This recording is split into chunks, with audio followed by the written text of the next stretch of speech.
Hey everyone, James Baek here, and it's time for some more VGC 2015 battles from the Doubles Battle Spot Ladder. Today's team will be the same team as the episode before, with Kafagrigus, Camerupt, Gastrodon, Amoonguss, Hariyama, and Escavalier. So there are a lot of strengths about this team, but there are also some weaknesses I've been noticing, so I would probably adjust. I haven't been able to use Helping Hand on my Hariyama. I would probably replace it for Rock Slide. I actually do have trouble with Charizard Y. So I am trying to make this team better. Of course, if you can always make a team better, you should try to adjust, especially to the metagame right now. Luckily, we haven't faced many Charizard Ys, but I'm confident we will be finding one soon, so I might want to replace Helping Hand with Rock Slide. We're going to find two battles and see how we do. Our first opponent today will be Stevie G, I don't know how to pronounce it, from the United States of Maryland, with a pretty standard looking team. The Pokemon that stands out is Sapphire, which is the Mega Pokemon of my opponent's team, which is definitely interesting. We have Gengar and Terrakion, Sceptile, Talonflame, Heatran, Zapdos. So a lot of dual typing. You see the same two fire types, two flying types, so it's kind of interesting. According to Mega Sceptile, I'm going to guess it's Scarf Zapdos with Discharge. And that will be annoying. However, I do have Trick Room option, which is really nice. He has not really much of a way to stop Trick Room other than Gengar with Taunt, but I do have the Mental Herb, as I say before. So a really safe lead for me would be Hariyama and Kafagrigus, which is actually what I think I'm going to lead with. Only problem would be the Talonflame, but I don't think Talonflame will be that much of an issue. I like Gastrodon in this situation. I really don't like Amoonguss in this situation, so Amoonguss won't be necessary. I'm going to leave Kafagrigus and Hariyama just because I can fake out and guarantee that my opponent won't be able to knock out my Kafagrigus, and I can set up an easy Trick Room. I'm going to Gastrodon in the back with Camerupt. Do I want to bring Escavalier? Not really. I mean, Zapdos resists all its stabs.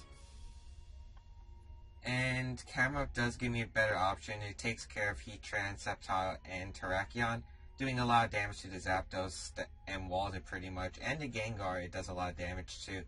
Gastrodon does help me because I have all moves that could hit my opponent's eye super effectively. Even though Storm Drain's not going to come into play, it is a nice offensive pressure, as well as defensive. I'm just going to have to worry about the Mega Sceptile. But then again, I don't think I have to worry with Ice Beam on my side, so we'll see how this goes. Gonna lead Kafagrigus and Hariyama, pretty standard lead as I can get a Fake Out and Trick Room combo against Gengar and Talonflame, which I'm okay with, to be honest. As right here, we're probably going to see the, maybe we would see a Quick Guard, but Quick Guard's really not necessary. I'm just going to go for the safe Trick Room and Fake Out the Talonflame. As I do get the Fake Out onto Talonflame, which is ideal, which means I do get a lot of chip damage as Talonflame not able to move. Gengar actually goes for the Taunt instead of the Shadow Ball. That's more ideal than I thought it might have been, as that's going to activate my Mental Herb. I was more thinking he would go for the Shadow Ball. It does make sense he wants to Taunt, but I just get the free Trick Room up and I don't have to worry about Kafagrigus being knocked out to Brave Bird. So here I just want to Nightshade the Talonflame. Talonflame's the threat and Hariyama kind of walls everything on the team. And I'm going to switch out Hariyama into Gastrodon to take the Brave Bird, as I kind of want Hariyama for later, because Fake Out pressure is really nice in case I have to set up a late game Trick Room.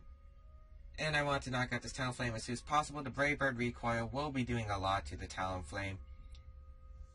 As Brave Bird going to connect with the Gastrodon, critical hit actually picks up the knockout. That's unfortunate actually, as Gastrodon was a really big asset. However, the recoil damage it does do to Talonflame is a lot, which means Nightshade might be able to pick up a knockout. No it doesn't, and Gengar goes for the Will-O-Wisp onto the Kafagrigus. So unfortunate crit there. Without that crit, my Gastrodon would have been able to live another turn and stall out this Talonflame. I'm going to bring out Camerupt here. I see no reason to bring in Hariyama just to go for the Fake Out, as I would take unnecessary damage from the Gengar and wouldn't be able to knock it out. Just going to go for the Nightshade, and I might as well go for the Heat Wave. Do I want to do that though? I mean, he could switch out to Heatran. However, I could always overpower it next turn. Plus, if Talonflame wants to go for a Brave Bird, it revealed it's not It's definitely not Life Orb. It could be Choice Banded, but Camera can take a Choice Banded Brave Bird. So I should be fine with that. Camera, I'm gonna Mega Evolve here. Let's see what the Talonflame went for. As it's just gonna go for the Brave Bird. If it's Choice Banded, it's gonna do quite a bit of damage, but we'll see depending on this roll. Probably into the Camera. No, just into the Coffee slot, which is okay with me. Doesn't look like Choice Banded, as Talonflame is gonna get knocked out to the recoil, which is actually perfect in my opinion, because I'm actually able to save Camera from a lot of damage. Nightshade gonna connect with the Gengar, which is gonna break any potential Focus Sash, and Heat Wave gonna connect with the Gengar and knock it out. So perfect, ideal turn for me, to be honest. As I get a critical hit, which pretty much didn't matter unless it's like Max Special Defense, Gengar, Assault Vest, but it can't be Assault Vest, it revealed Taunt. So I'm gonna get Sceptile and Heatran in the back for my opponent. We see the Sceptile, and we see the Heatran. Excellent. Right here, I would probably assume a double protect, so I'm going to switch out my Cofagrigus into Hariyama. I get Fake Out Pressure next turn and go for the Hidden Power onto the Sceptile. Heatran's probably the one that wants to protect, because I think my opponent knows that Sceptile could live a Heat Wave possibility, and the Heatran is probably the threat to me right now because it offers Earth Power Pressure. However, I am fine no matter what. Luckily, we revealed that Heatran does not have an air balloon, so I do not have to attack it right away. It could have the Shucka Berry, but I'm pretty sure Earth Power would knock Heatran out even through the Shucka Berry because of sheer force and stab. Hariyama gonna come out here. I don't know, maybe a better play for me would have just been to protect Camerupt, but I really don't think it's necessary because I don't think Earth Power can really knock out my Camerupt, and I doubt he wants to go for the attacks. Sometimes I'm actually gonna go for the protect, not the Heatran. So I'm going to be calling that wrong. Let's see what the Heatran went for, though. Earth Power into the camera, so let's see how much it's going to do. And not that much. It only did about half, which is acceptable. I'm going to fake out the Heatran and go for the Hidden Power Ice onto Sceptile. My opponent really has to rely on the double protect, as Heatran's actually going to go for the protect. Let's see if Sceptile went for a double protect. It does go for it, but it fails, which is fortunate because I do get the Hidden Power off, which will knock out this Sceptile because it's ×4 effective, yeah. And pretty much that guaranteed me the game, because now I can just freely close combat and Earth Power. Actually, I just want to close combat the Heatran and protect Camera just to be on the safe side. If we go, because if he Earth Power and then next turn, let's say, he gets a critical hit on my Hariyama, that wouldn't be fortunate, so I'm going to guarantee this win. The reason is, let's see, we don't know if he has Chople Berry or not, which is the thing that I'm scared of right now. As he's going to go for the Earth Power into the Camerupt, and that's pretty much going to guarantee me this game, as I go for the close combat onto the Heatran, which is actually not able to pick up the knockout. The reason I want to go for a Protect here is he knew he had to get rid of Camerupt because there was no possible way for him to win. He reveals Leftovers Heatran. And the thing is, if he knocked out Camerupt, and thanks to close combat, my -1 Hariyama might have actually died to a critical hit Heat Wave, so that would have been unfortunate. So that's why I went for the play I did, and I pretty much guaranteed my game with Earth Power and close combat, as Heatran's just going to go for the Heat Wave now, which won't knock out Camerupt or Hariyama in that fact. Not even sure if a critical hit Heat Wave might have killed my Hariyama, but it's just better to be on the safe side, as I get the close combat off and knock out the Heatran. So really excellent game. I did not think that Heatran would be daring enough to attack, where the Sceptile would have been more likely to survive the Heat Wave instead of the Hidden Power. But then again, it does make sense in this sort of way. However, we are going to find a second battle and see how we do. Our second opponent today will be Phil from the United States, New Jersey, 1674 rating, with a Mega Blaziken. Interesting. So we're going to see Mega Sceptile and Mega Blaziken, where's the Mega Swampert people. But Phil has Hydreigon, Milotic, Mamoswine, Gengar, Blaziken, and Thundurus Incarnate. And my pen's running out of ink here. I should use pencil. Well, I have to go to the store and buy pencils. Interesting. Wondering what the item on the Thundurus is, as usually Thunduruses with Mega Blaziken are usually meant to be more offensive. So I'm wondering if that's just spread Thunder Waves or it's just offensive in general. Then again, Gengar could also be a possible Mega with a non-Mega Blaziken. That's also a possibility too. Obviously, Trick Room does really well here. He has no way to stop Fake Out, so Coffee Grigas and Hariyama will be a nice lead. Also, Hariyama does pretty well against his entire team. Walling the special attackers, able to hit the Mammal Swine, Hydreigon for super effective damage, knocks off the Gengar and the Thundurus' item. And Gastrodon looks really well here as well. And Camerupt. Yeah, no hesitations. I don't want to bring Escavalier just because of the Blaziken.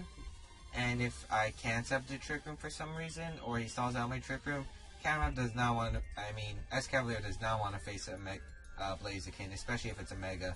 Well, it doesn't want to take a Fire move in general.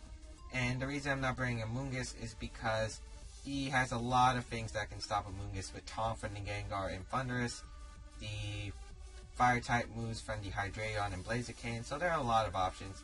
As my opponent's going to lead Gengar and Thundurus, which I'm fine with, as I'm pretty much guaranteed to Trick Room unless he gets a critical hit on my Coffee Grigas, which wouldn't be fun, but just going to fake out the Thundurus and Trick Room. So I'm going to get the fake out onto the Thundurus, as Gengar just goes for the Shadow Ball, and it's interesting since Thundurus went for the attack as well, probably predicting Mental Herb. Thundurus is going to flinch, and I'm going to get the Trick Room off, which is ideal. Let's see what I want to do here, though. I did get the Trick Room off, but Coffee Grigas obviously took a lot of damage for it. I kind of just want to go for the attacks, but do I double into Gengar? But Gengar's not really a threat right now. I think I want to Nightshade the Gengar and knock off the Thundurus. I don't see anything wrong with that play, to be honest. And I'd rather just get some chip damage onto the Gengar so I can get a free switch into Camerupt and just Heat Wave everything.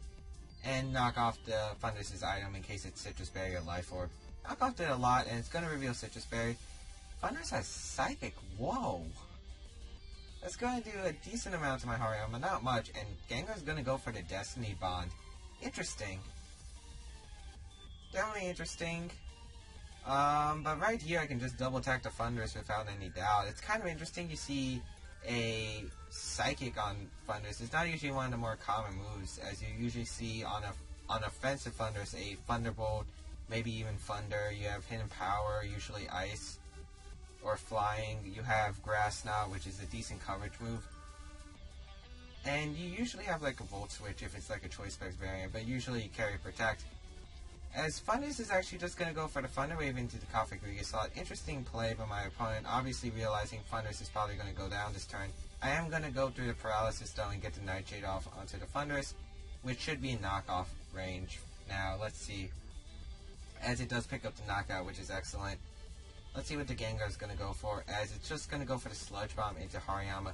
It'd actually be a good thing if he poisoned me right now, but he doesn't get the poison and Citrus Berry is going to activate. Reason for it would have been good if he actually poisoned me, just because I would have actually got the Guts boost. As my Lotix is going to come in, which I'm fine with, to be honest. As right now, I just want some residual damage onto it with Will-O-Wisp, and I'll just knock off the Gengar. Seems pretty safe to me, and I think Gastrodon wins me this game single-handedly. My Lotix is going to protect, trying to stall out this Trick Room, but I do get the knockoff onto the Gengar, which is huge. And that's going to pick up the knockout onto Gengar, which is excellent. And, one more turn of Trick Room left. We have Blaziken out on the field, which I'm fine with. Because right now, that Blaziken is most likely going to protect. I see no reason now for him to protect. And my Lotix is probably going to go for a Water-type move.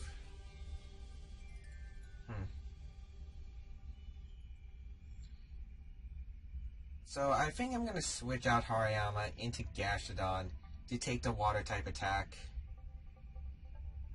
And Gastrodon does pretty well in this situation. It walls the Milotic really hard, and Blaziken The worst it can do is probably high jump kick or low kick, which would probably do about, well, high jump kick would do 75%, a low kick would probably do 50.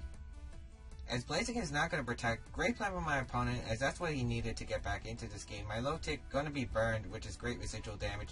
Gastrodon going to gain a Storm Drain though, as Blaziken reveals Rock Slide. Interesting. Let's see if it knocks out Cofagrigus. I think it will. Oh wow, it didn't. As my low tick going to take some residual damage, and the Trick Room is going to wear off, which is kind of fine by me. So right here, I think if I knock out the Blaziken, it's checkmate for my opponent. So I'm going to set up the Trick Room again. I'm pretty sure Cofagrigus is going to go down here due to a, well, it's probably going to be an Ice Beam or Scald, and I'm just going to Earth Power the Blaziken. Be on the safe side, I could go for Muddy Water, but two things wrong with that. Number one, Muddy Water can miss the Blaziken. Number two, Muddy Water can decrease the accuracy. But as you can see, I took that low kick really well. As I said, it was about 50%. My calculations were correct. He's going to knock out Cofagrigus, and I go for the Earth Power, which will knock out this Blaziken. Because I did get the +1, it's Stab, and it's super effective. I also carry the Expert Belt item on Gastrodon for those of you wondering, just so I can get those KOs really easily. My low tick going to heal back with leftovers, and right here, I kind of just want to send out Hariyama just to get a knockoff. Which is actually what I'm going to do. Or, well, he doesn't have Rocky Helmet, so there's no need to rush things here. I'm just going to fake out the Milotic and recover, because this will guarantee me a win. Even though I'm pretty much guaranteed a win, I do not want freezes or something to go wrong. So, I'm pretty sure we're going to see a forfeit here. I wouldn't be surprised. But my opponent really has no way to win, as Fake Out's going to connect with Milotic, which is excellent, as I did get a little residual damage, and I get the recover off, which is going to heal my Gastrodon back to almost full HP, and there's no way he can really knock out Gastrodon unless he has like Hidden Power Grass, which I don't even think would KO Gastrodon, just because Milotic isn't the heaviest attacker. You really need competitive in order for Milotic to do really serious damage. Now I'm going to knock off its leftovers recovery and go for the Earth Power, but I think we're going to see a forfeit here. And if he doesn't, pretty much assumes he wouldn't forfeit at this time. Because there's no way he can really win. He's going to try to Scald, but he's seen a Storm Drain, right? Unless he doesn't know his mechanics. That's just going to give me a +2 Gastrodon and make it easier. Earth Power going to connect with the Milotic, and that does a really big chunk, and knockoff will pretty much knock out this Milotic, I think. Yes, it will. And I will pick up that game 3-0, so that was really nice. 2 dominant victories by this Trick Room team, and as I said, if you can use your time in Trick Room wisely, you can really overwhelm your opponents. As you see, I was able to overwhelm my opponents. Any great synergy. I mean, you saw Gastrodon just able to wall my opponent after I took care of the Gengar and the Thundurus, which could have carried the Grass Knot.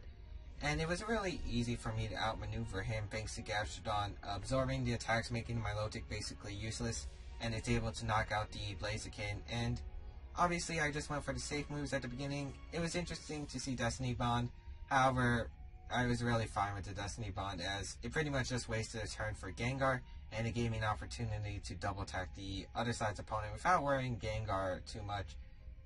So anyway, I hope you guys enjoyed this episode. 2 really big wins today, and that's going to push me farther into the 1900s. I think I'm like about 1905 right now. Reason is, low-rated players don't give you as many points, unfortunately. And I hope you guys enjoyed this VGC episode. Be sure to give it a like, hit that subscribe button. Be sure to check out the rest of my series, including a new series that began today. Road to Rank Singles, if you guys haven't seen it already. Definitely go check it out. Anyway, you can follow me on my social medias, Twitter, if you guys want to know about updates about my channel. You guys can follow me on Twitch for when I live stream, because live streaming is always fun. And you guys can also check out my blog, because I do upload team reports on my blog from the series. Recently I uploaded the Megalopony team from episodes 14 to 18, so definitely check that out, and there are more teams to come. Anyway, James Baek, JamesSpeed1, signing out. Later, guys.